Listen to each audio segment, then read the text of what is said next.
This channel does not promote any violent, harmful, or illegal activities. All content provided by this channel is meant for an educational purpose only.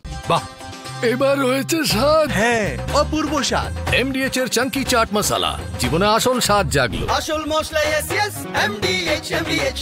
বাংলায় কথা বললেই বাংলাদেশি বলে দাগিয়ে দেওয়ার অভিযোগ এবং থানায় পোড়া, সেই তালিকায় এবার জুড়ল হরিয়ানার নাম। এবার এক লপ্তে বিজেপি শাসিত রাজ্যে আটক 19 বাঙালি। তাদের কেউ মালদার, কেউ দক্ষিণ দিনাজপুর। বাংলাদেশ সাসপেক্ট করে আজকে আবার একটা চিঠি এসেছে হরিয়ানার গুরগাঁও থেকে, ডাবল ইঞ্জিন সরকার। কখনো বিজেপি শাসিত হরিয়ানা, কখনো আবার এনডিএর মহারাষ্ট্র, কিংবা INDI এ জোট পরিচালিত তামিলনাড়ু। বাংলাদেশে খুঁজতে গিয়ে বাংলা ভাষীদের হেনস্থার অভিযোগ এবং আটকে রাখার সংখ্যাটা ক্রমশ বেড়েই চলেছে। এবার হরিয়ানায় আটক 19 বাঙালি, তাদের মধ্যে 11 জন দক্ষিণ দিনাজপুরের, 8 জন মালদা। কি কারণ দেখিয়ে তাকে আটকে রাখা হয়েছে? বাংলাদেশি। হ্যাঁ। আপনারা মানে কোথাকার নাগরিক? এখানকারই। বাড়ি থেকে আসে প্রমাণপত্র সবকিছু দিলাম, তবু এখনো ছাড়ানো হয়নি। আমরা খুব ভয়ের মধ্যে রয়েছি, কারণ আমাদের সঙ্গে এরকম হতে পারে। হরিয়ানার বিভিন্ন থানায় আটকে বাঙালিরা, আদৌ কি তারা এই রাজ্যের বাসিন্দা, ভারতীয় নাগরিক? যাচাই করতে বাংলা আসছে হরিয়ানা পুলিশের দল। তারা নাকি বাংলা কথা বলার জন্য পুলিশে ধরে নিয়ে গেছে। কি কারণে নিয়ে গেছে কোনো দোষ তো করেনি। আমার কাকু বলছে আধার কার্ডটা দেখালো, দেখার পরে বলছে তুমি গাড়িতে উঠো, গাড়ি থেকে পুলিশ ধরে নিয়ে চলে গেল। নিজের সংসদীয় এলাকার একের পর এক পরিযায়ী শ্রমিক হরিয়ানায় আটকে বিজেপি সাংসদ খগেন মুর্মু এই নিয়ে উদ্যোগী হচ্ছেন। পশ্চিমবাংলার সরকার সেখানকার গরিব মানুষদের কাজ দিতে ব্যর্থ, ফলে বিভিন্ন রাজ্যে তারা ভিন রাজ্যে কাজ করতে যাচ্ছে। ভিন রাজ্যে কাজ করতে গিয়ে যারা প্রশ্নের সম্মুখীন হচ্ছেন, এটা একটা বড় সমস্যা। খগেন মুর্মু সাহেবের এই বিলম্বিত বোধোদয়কে আমরা ওয়েলকাম করব। যদি ওনার মতন আরও বিজেপি সাংসদরা বুঝতে পারেন, ওদেরই ভালো। পরিযায়ী আটক এবং তাদের উদ্ধার নিয়ে রাজনীতি চলছে। সেই তরজায় হারিয়ে যাচ্ছে এলাকায় কাজ না থাকার বিষয়টি। কাজ থাকলে আর কেন বাইরে যেতে হবে? কেনই বা এভাবে উটকো ঝামেলায় পড়তে হবে? শুভতোষ ভট্টাচার্য ও রূপক সরকারের রিপোর্ট, TV9 বাংলা। দেখুন, বিভিন্ন জায়গার মানুষ এখনো পর্যন্ত পরিযায়ী শ্রমিক পরিচয় আটকে রয়েছে। বীরভূমের পাইকরের 6 জন আটকে রয়েছে। তাদের পরিচয় কি? তারা কি আদৌ পরিযায়ী নাকি বাংলাদেশি? 6 জনকে ওপারে পাঠিয়ে দেওয়ার 4 সপ্তাহ পরেও সেই দ্বন্দ্ব কিন্তু এখনো পর্যন্ত কাটেনি। আর পরিবার অবশ্য এখনো দাবি করে যাচ্ছে সব নথি তাদের রয়েছে। তাহলে তো প্রশ্ন, ওপার বাংলায় পুশব্যাক কেন করা হলো? জুন পেরিয়ে শেষের পথে জুলাই, 1 মাস হতে চলল। বীরভূমের পাইকরে একটা সময় যে 6 জন থাকতেন তারা এখনো বাংলাদেশেই। এই প্রেক্ষাপটে প্রশ্নটা জোরালো হয়েছে। আমরা বহুত চিন্তাতে পড়ে আছি, কিন্তু কেউ এসে না, কোনো খবর, কোনো হয় না, কোনো খবর নাই আমাদের। পাইকরে যে 6 জনকে নিয়ে এত বিতর্ক, তারা দিল্লির রোহিণী KN কার্জু থানার এলাকার এক বস্তিতে থাকতেন। পরিজনদের দাবি, এক শিশুসহ 2 পরিবারের 6 সদস্যকে 17 জুন তুলে নিয়ে যায় দিল্লি পুলিশ। 26 জুন 6 জনকে বাংলাদেশে পাঠিয়ে দেওয়া হয় বলে দাবি পরিজনদের। তাদের আরও দাবি, প্রত্যেকের কাছে এদেশের নাগরিকত্বের নথি থাকা সত্ত্বেও পুশব্যাক করা হয়েছে। আমাদের তো পাইকরের ঠিকানা, বাড়ি ঘর সব আছে, তো বাচ্চা ছেলেগুলোকে কেন পাঠাইলে বাংলাদেশ? আমরা ছেলে চাই, আমরা কিছু চাই না। পাইকরের বাসিন্দাদের দেশে ফেরাতে রাজ্য শ্রমিক কল্যাণ পর্ষদের সঙ্গে যোগাযোগ করেছে পরিজনরা। শুরু হয়েছে আইনি লড়াই। পাল্টা তথ্য গোপনের অভিযোগ তুলেছে বিজেপি। ডকুমেন্ট ভেরিফিকেশনের নামে ওদেরকে পুরো ডি করে একদম বাংলাদেশে পাঠিয়ে দিয়েছে। ভেরিফাই করেছি আমরা, একদম পুরোপুরি আমাদের বীরভূমের বাসিন্দা। শামিরুল বাবু যেটা করেছেন সেটা হচ্ছে তথ্য গোপন। আপনার জন্য সবথেকে বড় বিপদের নাম হচ্ছে তৃণমূল কংগ্রেস। বীরভূমের 6 জনের পরিচয় নিয়ে বিতর্কের আবহে লালমাটির জেলায় যাচ্ছেন মুখ্যমন্ত্রী।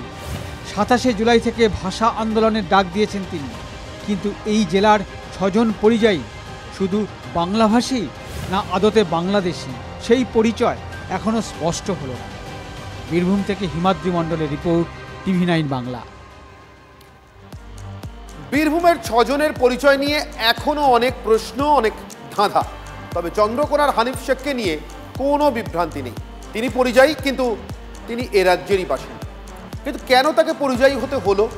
ওড়িশায় গেলে বাংলাদেশি সন্দেহে হেনস্থা হতে হবে, সব জেনেও হানিফরা ভিন রাজ্যে যান। কারণটা কি জানেন? কারণ বাস্তবটা হলো তাদের এলাকায় কোনো কাজই নেই, তাই বিপদ বুঝেও ছোটেন হানিফরা। তারপর তারাই হয়ে ওঠেন রাজনীতিকদের বোড়ে।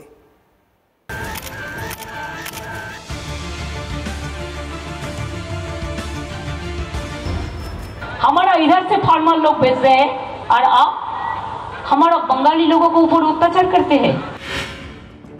পাশের ওড়িশা হোক বা দূরের হরিয়ানা, ভিন রাজ্যে বাঙালি পরিযায়ীদের হেনস্থার অভিযোগ যে তার পুঁজি হতে চলেছে তা বারবার বুঝিয়ে দিয়েছেন বাংলার মুখ্যমন্ত্রী। কিন্তু তিনি যাদের ইস্যুকে হাতিয়ার করতে চাইছেন সেই মানুষগুলো তো বলছেন ওড়িশায় গিয়ে সংসারটা চলছিল, কিন্তু বাড়িতে ফেরার পর সামনে যে শুধুই অন্ধকার, কোনো কাজই তো নেই। এই তো খাটাখুটি করছি, মরিচ কাটছি হচ্ছে, আর এই তো চলছে, আর তো যাইনি, বাইরেও যাচ্ছে, আর কিছু হচ্ছে না, কষ্টই দিন কাটছে। পশ্চিম মেদিনীপুরের চন্দ্রকোনার হানিফ শেখ কাঠের মিস্ত্রির কাজ করতেন ওড়িশায়। বাংলাদেশি সন্দেহে তাকে আটকে রাখা হয়। রাজ্যের সহযোগিতায় কয়েকদিন পর অবশ্য ছাড়া পান, কিন্তু প্রাণে বাঁচলেও তার যে পেট চলে না। পয়সা একটু পাচ্ছ না, সংসারটা চলে যাচ্ছিল। কিভাবে সংসার চলে? ওই তো এমনি করেই চলছে, যে করে কষ্ট কুষ্টি করে চালাচ্ছে। এখন তার বাইরে যায়নি না, বাইরে এখন যায়নি, আর কি করে? তাহলে এখন কিভাবে সংসার চলছে? এখন লোকের মুনিশ কাটছে, আর কি করে? সবচেয়ে বেশি পরিযায়ী শ্রমিক মালদা, মুর্শিদাবাদ, দক্ষিণ 24 পরগনায়। উত্তরপ্রদেশ, মহারাষ্ট্র, অন্ধ্রপ্রদেশ, বিহার ও পশ্চিমবঙ্গ, এই 5 রাজ্য থেকে পরিযায়ী শ্রমিকরা 48%ই ভিন রাজ্যে কাজে যান। মমতা ব্যানার্জি ভালো করে জানে যে পশ্চিমবাংলার পরিযায়ী শ্রমিক কেন অন্য রাজ্যে গিয়েছিল, কি জন্য অন্য রাজ্যে গিয়েছিল, কারণ এই রাজ্যে কোনো কর্মসংস্থান নেই। একদিকে পেটের দায়ে কর্মসংস্থানের জন্য বাইরের রাজ্যে যাওয়া, সেখানে নিরাপত্তাহীনতায় ভুগা, আর পুলিশ ভেরিফিকেশনের নামে যখন আটকাচ্ছে তার সাহায্য না পাওয়া, এই অবস্থার মধ্যে এখন পশ্চিমবঙ্গের পরিযায়ী শ্রমিকরা আছে। এবং আমরা সবসময় আমাদের বাঙালি শ্রমিক যারা বাইরে ছিল, যাদেরকে নিয়ে আসা হয়েছে, তাদের পাশে সর্বত্র আমরা আছি। ভুক্তভোগীরা বলছেন, কে আর চায় যে সংসার পরিবার ছেড়ে দূরে যেতে? এলাকাতেই কাজ মিলবে, এই গ্যারেন্টি কি তাদের দিতে পারবে কোনো দল? পশ্চিম মেদিনীপুর থেকে অসীম বেরা, TV9 বাংলা। অর্থাৎ দেখলেন তো, ওড়িশাতে বাংলা বলায় বাংলাদেশের সন্দেহে আটক করে রাখা হয়েছিল, সেই ঘটনা দেখালাম। হ্যাঁ, তিনি ফিরে এসেছেন, কিন্তু এখন তার হাতে কাজ নেই। আর ওড়িশার পক্ষ থেকে কি বিবৃতি দেওয়া হয়েছে জানেন? বাঙালিরা আমাদের ভাই, প্রতিবেশী। ওড়িশায় কোনো বাঙালি পরিযায়ী শ্রমিককে আটক করা হয়নি। পরিযায়ী শ্রমিক সংক্রান্ত মামলা শুনানিতে এমনই দাবি করেছেন সেই রাজ্যের অ্যাডভোকেট জেনারেল। পশ্চিমবঙ্গ সরকারের আইনজীবী কল্যাণ বন্দ্যোপাধ্যায়ের সঙ্গে তার যুক্তির লড়াইয়ে জমজমাট হয়ে উঠেছিল এই শুনানি পর্ব। 29 আগস্ট এই মামলার পরবর্তী শুনানি রয়েছে, আর সেদিন হলফনামা জমা দিতে হবে এই ওড়িশা সরকারকে। উড়িষ্যার কটকের একটা জায়গায় বেঙ্গলের 100 জন পরিযায়ী শ্রমিককে একটা ডিটেনশন ক্যাম্পে আটকে রেখে দিয়েছে। বালেশ্বরেও প্রায় 17 জন শ্রমিককে থানায় ধরে নিয়ে যাওয়া হয়েছে। বাংলায় কথা বলে কি অপরাধ? বাংলার পরিযায়ী শ্রমিকরা ওড়িশায় নির্যাতনের শিকার হচ্ছেন। গত কয়েক মাসে বহুবার এই অভিযোগ করেছেন মুখ্যমন্ত্রী। এবার কলকাতা হাইকোর্টে পরিযায়ী শ্রমিক সংক্রান্ত মামলাতেই এই অভিযোগ খারিজ করলেন বিজেপি শাসিত ওড়িশার অ্যাডভোকেট জেনারেল পীতাম্বর আচার্য। বরং বাঙালিকে ভাই বলে সম্বোধন করে সকলকে পুরীতে যাওয়ার আমন্ত্রণও জানালেন। ভার্চুয়ালি তার সঙ্গে পশ্চিমবঙ্গ সরকারের আইনজীবী কল্যাণ বন্দ্যোপাধ্যায়ের অম্লমধুর যুক্তিযুদ্ধেরও সাক্ষী থাকল বুধবারের হাইকোর্ট। বাংলার পরিযায়ীদের আটকে রাখার অভিযোগ উড়িয়ে ওড়িশার অ্যাডভোকেট জেনারেল বলেন, বাঙালিরা আমাদের ভাই, প্রতিবেশী। আমাদের বিরুদ্ধে অর্থাৎ ওড়িশার বিরুদ্ধে এইসব কথা বলে বিভ্রান্ত করবেন না। আমাদের প্রধান বিচারপতি বাংলার। এখানে বাঙালি অবাঙালি বিষয় নয়, এদেশের নাগরিক কিনা সেটাই যাচাই করা হচ্ছে। রাজ্য সরকারের তরফে আইনজীবী কল্যাণ বন্দ্যোপাধ্যায় প্রশ্ন তোলেন, কতজন তামিল বা কতজন গুজরাতিকে গ্রেফতার করেছেন?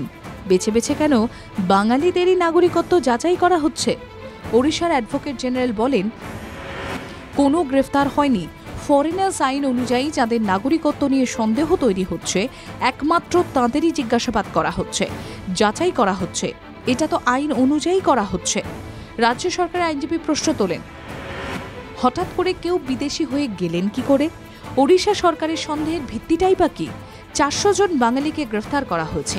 ওড়িশার অ্যাডভোকেট জেনারেলের জবাব, বাঙালি অবাঙালি বলে বিভ্রান্ত করবেন না, এটা দেশের ব্যাপার। পুরীতে আসুন, নিমন্ত্রণ রইল। বাস্তবে গত কয়েক মাসে ওড়িশা থেকে দলে দলে পরিযায়ী শ্রমিকরা বাংলায় ফিরেছেন।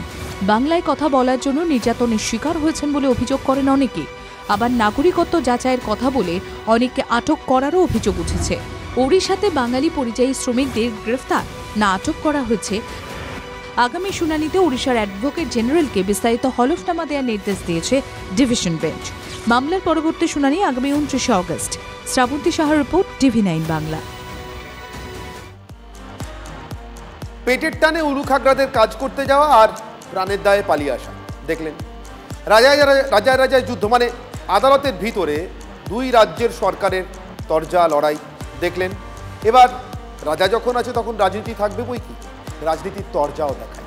এই পরিযায়ীদের যাবতীয় বিতর্ক নিয়ে ভিন রাজ্যে আক্রান্ত হওয়া অথবা না হওয়া, বাংলাভাষী না বাংলাদেশি, বাংলাদেশ থেকে চলে এসে এ রাজ্যের মারফত গোটা দেশে পরিযায়ী শ্রমিক হতে চাওয়া, সেই সব কিছুর রাজনৈতিক তরজা এক নজরে। অত্যাচার হচ্ছে একদম পরিকল্পিতভাবে, বাংলাকে আক্রমণ করা, বাংলা ভাষাকে আক্রমণ করা, বাংলায় কথা বললে তাকে আটকে রেখে দেওয়া। পুলিশের জেলায় তিনি স্বীকার করে নেবেন এবং যখনই জেরা শুরু হয়ে যাবে তখনই দেখবেন ওর এখানে জমির দলিলও পাওয়া যাবে, এখানে সার্টিফিকেটও পাওয়া যাবে। আপনি একটা আবেগ তৈরি করে ভোট করাতে চাইছেন, আপনি সমাধান চাইছেন না। এই অস্ত্র সানাতে গিয়ে আপনি আপনার ভালো করছেন না যারা পরিযায়ী শ্রমিক তাদের ভালো করছেন, আপনি ভেবে দেখুন। বিজেপি যেখানে পাচ্ছে বাঙালিদের ধরে তাদেরকে অ্যারেস্ট করে দিচ্ছে, বাংলা ভাষার ওপর আক্রমণ করছে। গৌহাটি থেকে পশ্চিমবাংলার মানুষ যে এখানে রয়েছে তাকে নোটিশ দিয়ে দিচ্ছে, উড়িষ্যা থেকে নোটিশ দিয়ে দিচ্ছে।